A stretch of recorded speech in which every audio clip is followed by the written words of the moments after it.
नमस्कार दोस्तों, आप सभी का स्वागत है। आज की ये मोटिवेशनल स्टोरी ईमान का ज्ञान बताएगी। तो चलिए शुरू करते हैं। काफी समय पहले की बात है। प्रतापगढ़ नाम का एक राज्य था। वहां का राजा बहुत अच्छा था, मगर राजा को एक सुख नहीं था। वह यह कि उसके कोई भी संतान नहीं थी और वह चाहता था कि अब वह राज्य के अंदर किसी योग्य बच्चे को गोद ले ताकि वह उसका उत्तराधिकारी बन सके और आगे की बागडोर को सुचारू रूप से चला सके। और इसी को देखते हुए राजा ने राज्य में घोषणा करवा दी कि सभी बच्चे राजमहल में एकत्रित हो जाए। ऐसा ही हुआ।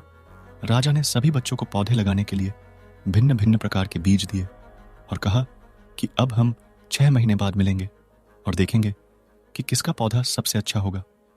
महीना बीत जाने के बाद भी एक बच्चा ऐसा था जिसके गमले में वह बीज अभी तक नहीं फूटा था, लेकिन वह रोज उसकी देखभाल करता था और रोज पौधे को पानी देता था। देखते ही देखते 3 महीने बीत गए। बच्चा परेशान हो गया। तभी उसकी मां ने कहा कि बेटा, धैर्य रखो, कुछ बीजों को फलने में ज्यादा वक्त लगता है। और वह पौधे को सींचता रहा। 6 महीने हो गए। राजा के पास जाने का समय आ चुका था, लेकिन वह डर हुआ था कि सभी बच्चों के गमलों में तो पौधे होंगे और उसका गमला खाली होगा। लेकिन वह बच्चा ईमानदार था और सारे बच्चे राजमहल में आ चुके थे। कुछ बच्चे जोश से भरे हुए थे क्योंकि उनके अंदर राज्य का उत्तराधिकारी बनने की प्रबल लालसा थी। अब राजा ने आदेश दिया।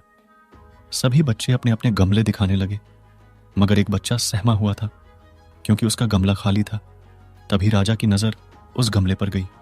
उसने पूछा, तुम्हारा गमला तो खाली है। तो उसने कहा, लेकिन मैंने इस गमले की 6 महीने तक देखभाल की है। राजा उसकी ईमानदारी से खुश था कि उसका गमला खाली है। फिर भी वह हिम्मत करके यहां आ तो गया। सभी बच्चों के गमले देखने के बाद राजा ने उस बच्चे को सभी के सामने बुलाया।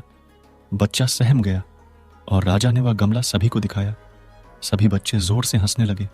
राजा ने कहा, शांत हो जाइए, इतने खुश मत होइए। आप सभी के पास जो पौधे हैं वो सब बंजर है। आप चाहे कितनी भी मेहनत कर ले, उनसे कुछ नहीं निकलेगा। लेकिन असली बीज यही था। राजा उसकी ईमानदारी से बेहद खुश हुआ और उस बच्चे को राज्य का उत्तराधिकारी बना दिया गया। लेकिन हमें इस कहानी से क्या सीखने को मिला? मेरे हिसाब से अपने अंदर ईमानदारी का होना बहुत जरूरी है। अगर हम खुद के साथ ईमानदार हैं तो जीवन के किसी न किसी पड़ाव में सफल हो ही जाएंगे, क्योंकि हमारी औकात हमें ही पता होती है। हम खुद को पागल बनाकर खुद का ही नुकसान करते हैं।